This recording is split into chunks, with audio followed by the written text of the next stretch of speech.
Bueno, no sé si habéis tenido la experiencia alguna vez de estar en un culto y que el predicador ese día pues tenga la mala fortuna de que divague mucho o hable mucho en abstracto, no haga mucha teología, pero luego tú dices, bueno, ¿y esto en mi vida qué me está diciendo, no? Pues yo creo que ese es el riesgo que tengo yo hoy con este texto que has leído tú, el de Juan, el prólogo de Juan. No es fácil, ojalá la predicación no se haga pesada y yo pido, ¿no?, al Señor, de verdad, que aunque yo tengo aquí mis notas, que la predicación sea fresca, que no quede ahí como algo abstracto, ¿no?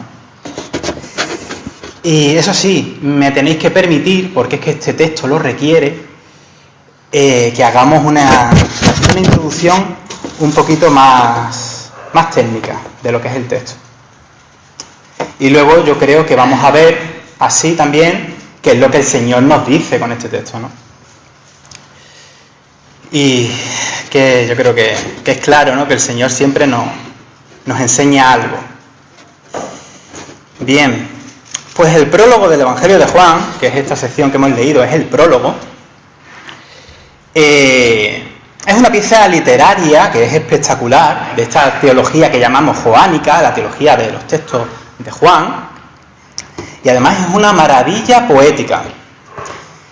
Los especialistas han estudiado esta estructura que tiene, como he dicho, que es poética y que está llena de un significado teológico muy rico.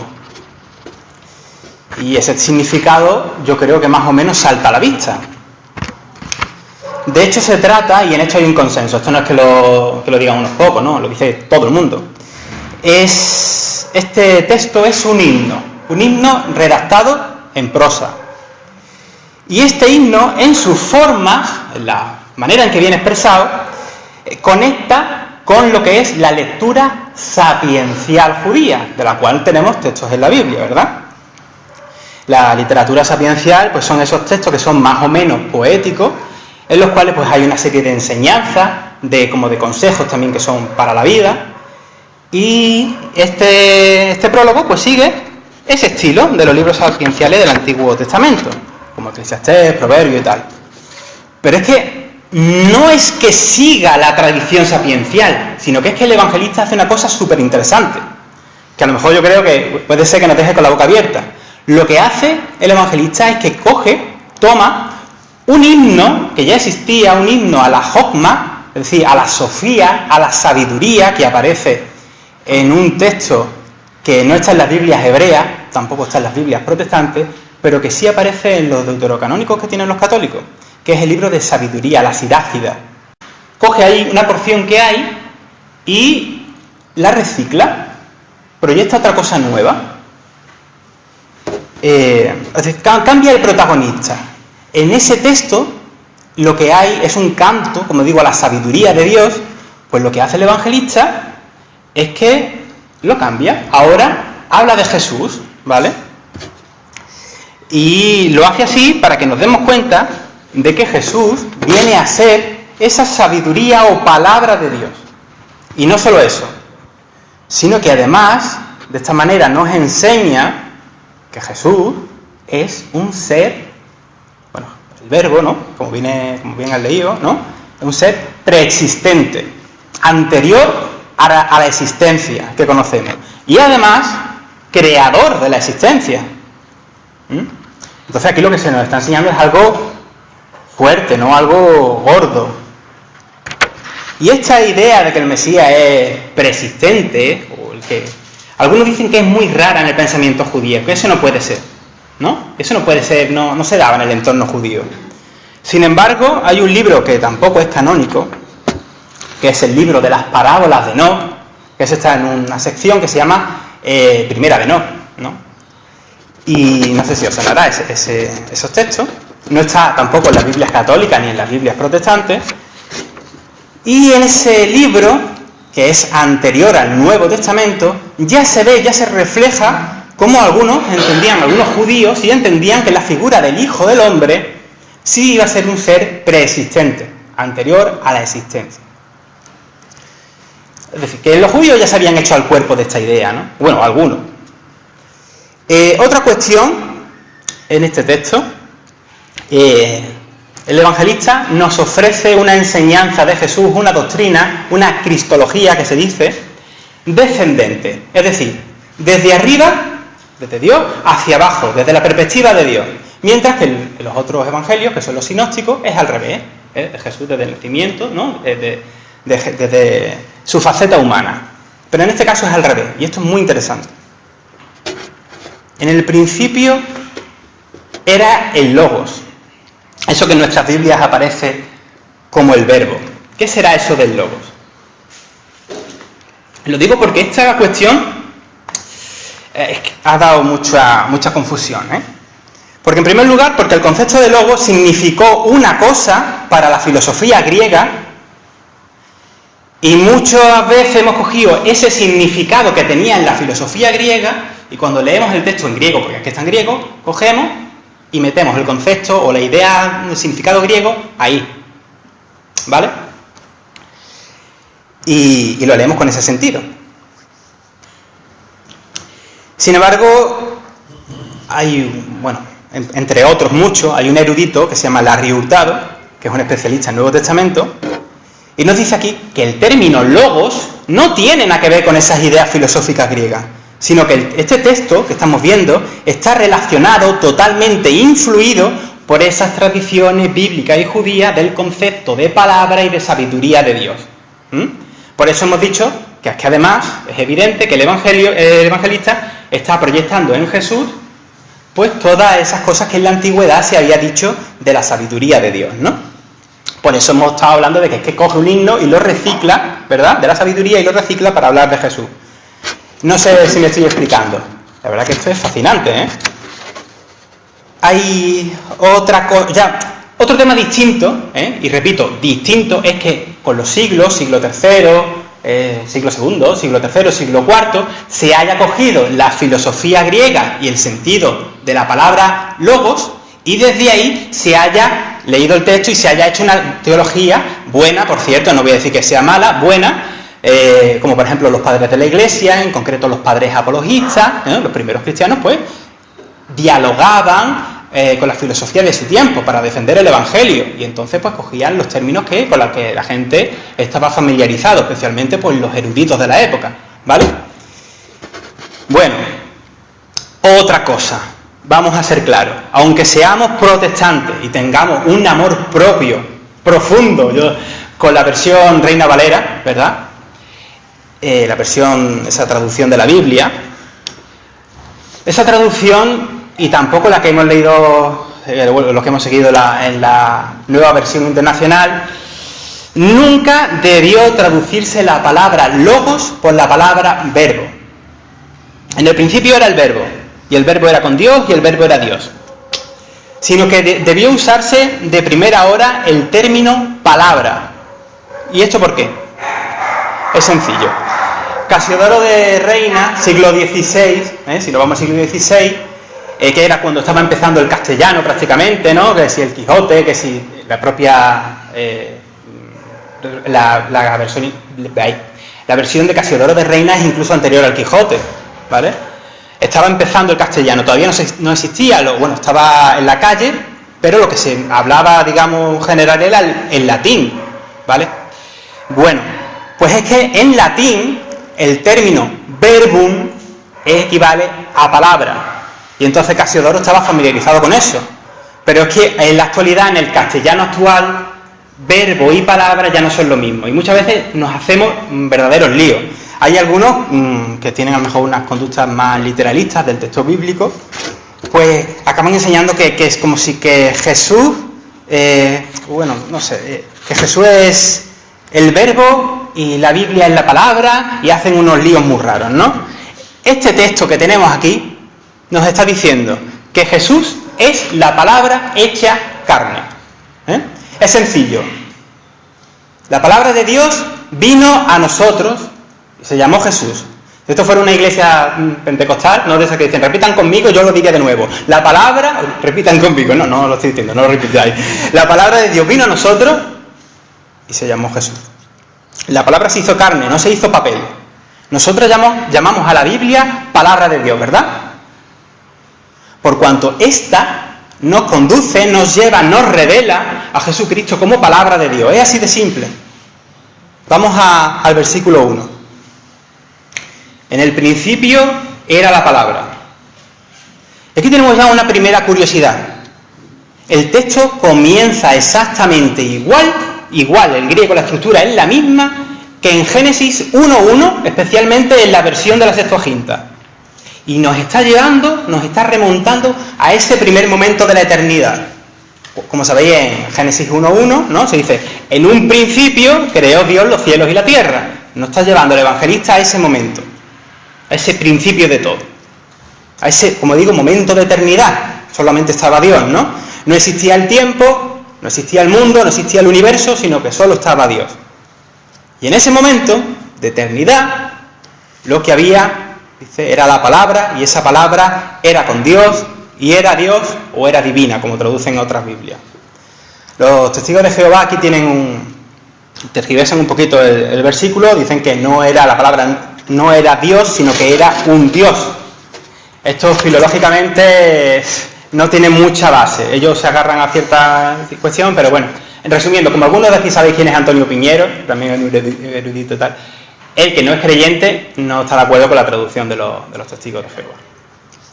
Bueno, y atención al versículo 3, que también sigue metiéndonos en esos relatos de la creación del libro de Génesis. Dice, todas las cosas fueron hechas, ¿no? Todas las cosas por Él fueron hechas, y sin Él nada de lo creado llegó a existir. El texto griego literalmente dice, por medio de Él, ¿no? Es decir, la palabra es creadora, es agente directo de la creación, ¿no? La propia existencia viene de su mano. La palabra estaba más allá de la propia existencia porque es creadora de la misma. La Nueva Biblia Española lo traduce así, dice, mediante ella, mediante la palabra, se hizo todo. Sin ella no se hizo nada de lo hecho. Además, bueno, hay otro detallazo, si queréis ir siguiendo el texto. Hay otro detallazo que está en el versículo 4, que en muchos textos del Antiguo Testamento, lo que se está diciendo aquí suele recaer sobre la ruaj del Señor. La ruaj es una forma de hablar del Espíritu de Dios, como el Espíritu vivificador que da vida a todo lo que hay en la naturaleza, a los animales, las plantas, todos los seres vivos, ¿no? Están vivos por la ruaj, por ese Espíritu de Dios que lo mantiene vivo, ¿no? Y el evangelista nos dice que es en la palabra, en el logos, como en la ruaj, donde está la vida. Pero es que al mismo tiempo, este mismo versículo nos da luego otro sentido. No solo en Él está la vida natural de los seres vivos, sino que es que además en Él, en la palabra, en el verbo, en Jesús, se encuentra una vida que es la luz de los hombres. Hablamos ahora de una vida nueva. Hace poco hablábamos también, no hace mucho, yo creo que os acordaréis, de que el Evangelio de Juan es en cierta manera pionero, ¿no? Entre otros textos es pionero, en un lenguaje que luego las sectas gnósticas abusaron de ese tipo de lenguaje, y Juan usa un contraste, ¿no? Entre la luz y la oscuridad, y la luz viene a ser como conocimiento de Dios, mientras que la oscuridad es desconocimiento de Dios. No sé si os acordáis de esto que estuvimos muy bien. Todos estáis atentos, ¿no? Aquí nos dice que la palabra es una vida que es luz, que es conocimiento de Dios para la humanidad, un conocimiento vivencial, experimental, que cambia las vidas, que nos une a Dios, que nos lleva a una vida plena. Por tanto, para que la humanidad sepa lo que es vida de verdad, necesita esa luz. Necesitamos esa luz para ser plenos. Y esa luz ha venido a nosotros. ¿Ven? Con este lenguaje de luz y oscuridad que aparece en el versículo 5, se nos dice que las tinieblas, que hemos dicho que no significan, como solemos pensar en la Iglesia, por lo menos en la teología joánica, no significa el mal, sino que significa, ¿qué he dicho que es? Desconocimiento de Dios. No han podido, esas tinieblas no han podido extinguir la luz que resplandece y que además resplandece sobre esta misma oscuridad. Por mucha oscuridad que haya, esa luz va a resplandecer, no va a brillar. Y recordemos que nosotros como iglesia estamos llamados también a ser luz en la oscuridad, ¿no? Y no tengáis miedo a que, tanto que se habla, ¿no?, del avance, el avance del secularismo, de la posmodernidad, ¿no?, que parece que tiene ahí asfixiado a la creencia cristiana, ¿no?, o que el islamismo en Europa está ahí también como una amenaza, que parece que va a desaparecer el cristianismo. No os contagiéis de ese discurso pesimista y sin esperanza. La luz de Cristo va a seguir resplandeciendo. Puede que cambien las formas de ser iglesia, puede que cambien muchas cosas, pero lo que es la iglesia, eso va a continuar hasta el fin de los tiempos. El versículo 9 nos hace una revelación enorme.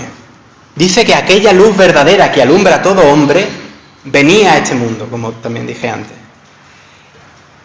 Mateo lo presenta de otra manera, ¿no? Él diría que aquella luz que vino, pues vino para ser Dios con nosotros. Esa luz por la cual fue hecho el mundo, nos dice también ahora en el versículo 10, que vino entre nosotros, sin embargo, el mundo no lo conoció, no lo recibió, no fue aceptado. Y esto es lo triste, ¿no? Dios viene a nosotros en la más absoluta solidaridad de hacerse uno como nosotros, para mostrar su absoluto amor por nosotros, para mostrar esa buena noticia de que valemos mucho para Él, ¿no? Y a pesar de nuestros pecados, nuestra corrupción, la cual conocemos bien, ¿no? ¿Y qué hacemos? Le rechazamos, hay rechazo, ¿no? Es triste, es fuerte.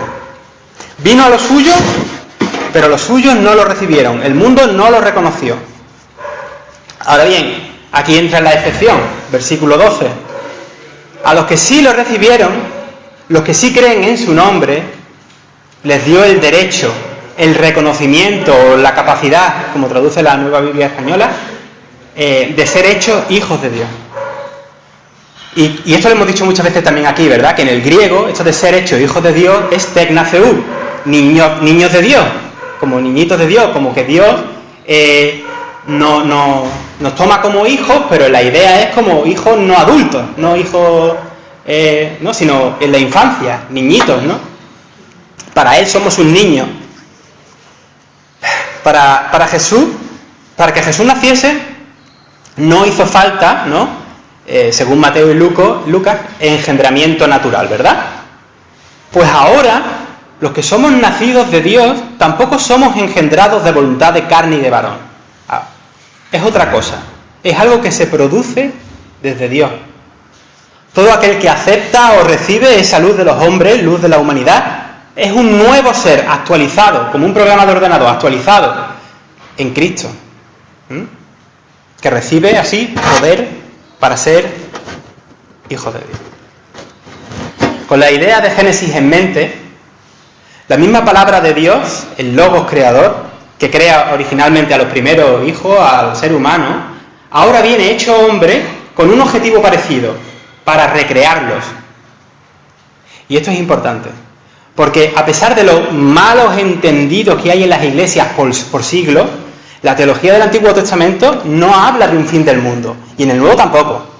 Pero bueno, en el Antiguo Testamento no habla de un fin del mundo. Nos sorprende un poco.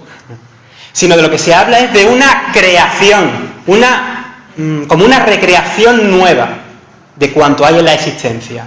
Y a esto en la teología se le llama la Pascua de la creación, como la resurrección de la creación. Eso es lo que se espera para el mundo. Y estos hijos de Dios, que son los que reciben la luz de la palabra encarnada, nos dice el 13, que no son nacidos de sangre y carne, como un nacimiento normal, ¿no? Sino que son nacidos de Dios.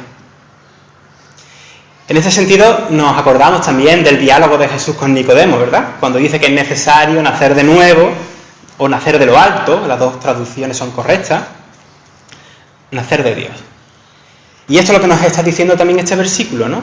Que esto no es una cosa que se haga por voluntad humana, sino que viene de Dios. Puede ser una paradoja que la fe por una parte es aceptación nuestra hacia Dios, de decir, sí, yo quiero, ¿no? Quiero seguirte. Sin embargo, Efesios, ¿no? También nos dice que la fe es precisamente un don de Dios, que Él también lo da para comenzar esta nueva vida en Cristo. La divina y eterna palabra de Dios se hizo carne, se hizo humana. No es que tomase forma humana, no toma forma humana, no se disfraza de humano, no es que se parezca a un humano, sino que es que se hizo humano, se hizo carne tal como somos nosotros. Vino como cualquiera de nosotros. Y eso implica muchas cosas. Eso implica que vino como un bebé indefenso, con todas las atenciones que requiere una criatura frágil. Como cualquiera, tuvo que tener un proceso de crecimiento, como cualquier niño, camino a la madurez, ¿no? Como se enseña en Cristología. Él no nace sabiendo. Él no nace sabiendo quién era, que él era el Mesías o el Dios encarnado, sino como dice el evangelista Lucas, pues el niño fue creciendo, fue fortaleciéndose, fue aprendiendo, asumiendo su identidad como cualquier otra persona. Todas estas cosas se enseñan en Cristología. Y también ayuda a quitar ciertas ideas que se tienen en la Iglesia, ¿no? Ideas que muchas veces vienen más de herejías que de los primeros del siglo III y tal. Se siguen repitiendo hoy en día, ¿no? La humanidad de Jesús fue plena, al 100%. No tiene nada que ver con esos conceptos griegos de semidioses, ¿no? Que es mitad Dios, mitad como Hércules, ¿no? No va por ahí la cosa, ¿no? Eso es doctrina pagana, eso no es doctrina cristiana. Hércules era el hijo de Zeus, que se casa con una mujer humana, ¿no? Bueno, pues lo de Jesús no tiene nada que ver con eso. La palabra de Dios, el Logos, que está fuera del tiempo, en Cristo, entra en la línea del tiempo, en la línea de la historia humana, de la historia de la humanidad. Y en Él, en Cristo, se reconcilia lo eterno, lo que está más allá, lo trascendente, con la existencia que nosotros conocemos. Lo eterno y lo finito como que se abrazan, como que se encuentran, se reconcilian en Él. La palabra, es decir, en Jesús, la palabra al hacerse humana, se sujeta, como estamos nosotros sujetos, a las condiciones de la existencia. Unas condiciones que bien sabemos nosotros, como se ha dicho en la teología clásica, están caídas, ¿no? Están distorsionadas, no es lo que tiene que ser, ¿no? Hay una alienación existencial, hay una separación abismal entre Dios y el mundo, y en Jesús eso se suple, ¿no? Y ese es nuestro alivio. La palabra se hizo carne y habitó entre nosotros. Otras traducciones dicen que acampó entre nosotros, y otras traducciones dicen tabernaculizó entre nosotros. ¿Y eso qué significa? ¿No? Esto aquí hay un juego muy interesante. Sabéis que en el Antiguo Testamento la presencia de Dios estaba en esa tienda de campaña, durante un tiempo estaba en esa tienda de campaña grande, enorme, que era el tabernáculo, ¿no? Pues ahora se nos está diciendo con este versículo, la palabra es acampar o tabernaculizar, es decir, que está jugando con el tabernáculo, está diciendo que la presencia de Dios ya no está ahí, sino que la presencia de Dios está ahora en una forma humana viviendo como cualquiera de nosotros. La Shekinah de Dios, esa presencia ahora es como uno de nosotros. Dios ama al ser humano de tal manera que viene como uno de nosotros y que además acabará entregándose en nuestro favor hasta las últimas consecuencias, con tal de darnos esa vida plena, esa vida eterna, esa vida que hay en Él. Y es a esto en realidad a lo que apunta el prólogo de Juan. Es decir, el texto que estamos utilizando, que estamos leyendo, su verdadero objetivo no es tanto hablar de la encarnación de Jesús, sino a su consecuencia, hacia dónde apunta esa encarnación, qué efecto salvador tiene para nosotros. Hacia esa dirección va el texto. Como traducen algunas Biblias, de su plenitud nosotros recibimos un amor que responde a su amor. Recibimos gracia sobre gracia. El versículo 18 también es fascinante. A nadie, ¿no? A Dios nadie lo ha visto. Nadie lo ha visto nunca. El unigénito, que es Dios y que vive en unión íntima con Él, con el Padre, es quien nos lo ha dado a conocer. Él es quien nos presenta cómo es Dios. ¿Queréis hacer un estudio de los atributos de Dios? ¿De cómo es Dios? Entonces mirad a Jesús, estudiad a Jesús. Y es que además, Él es el referente para luego cuando leamos los textos complicados del Antiguo Testamento. La Biblia se lee, por decirlo de alguna manera, casi al revés. Siempre, el Antiguo Testamento siempre desde Cristo. Solo Dios, venido como uno de nosotros, puede enseñarnos cómo es Dios en su trascendencia. Solo Dios, solo la comunicación de Dios, solo la palabra de Dios traducida en nuestra carne, hecho como nosotros, puede hacernos accesible lo que es inaccesible. Por eso, solo la palabra hecha carne es la exégesis, la interpretación definitiva de Dios para que el ser humano lo comprenda o alcance la revelación que Él quiere que alcancemos, ¿no? Para que tú y yo sepamos que Dios nos ama de verdad. Lo voy a repetir de otra manera.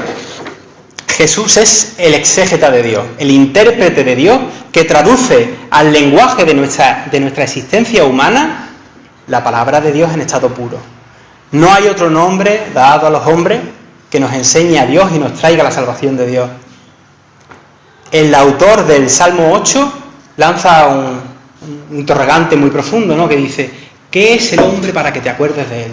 ¿No? Ora o lanza esa pregunta a Dios. Y no es que Dios se acuerde o que nos tenga en cuenta, sino que es que Dios mismo en Cristo nos viene como uno de nosotros. Perdona que redunda tanto en eso. Es que es la solidaridad absoluta de Dios hacia el hombre, conociendo, además, de primerísima mano, al encarnarse, al ser humano, conoce Dios de primera mano lo que somos. Vale que Dios lo sabe todo, vale que Dios puede comprendernos, estoy de acuerdo con eso. Pero Dios, al hacerse hombre, al conocer primeramente en Cristo lo que es la humanidad, pues nosotros tenemos garantía de que conoce lo que es el sufrimiento humano, lo que es la debilidad humana, lo que son nuestras dificultades, hasta el horror más grande. Recordemos que es que Jesús sufrió en la cruz. Cuando nosotros sufrimos podemos confiar en que Él nos comprende, porque comprende nuestra naturaleza, lo que somos. Fue hecho igual que nosotros, pero sin pecado, dice la Escritura. Y bueno, estos breves segundos que hay entre la predicación y el resto del culto, en los que normalmente reflexionamos unos segundos, ¿no? Os invito también a que en ese pequeño intervalo que vamos a tener ahora, que oréis, que le deis gracias al Señor por lo que ha hecho. Porque es que es muy, muy grande, ¿no? Ese Dios que se acerca en Cristo y nos llama amigos, nos llama hijos, nos llama niños suyos.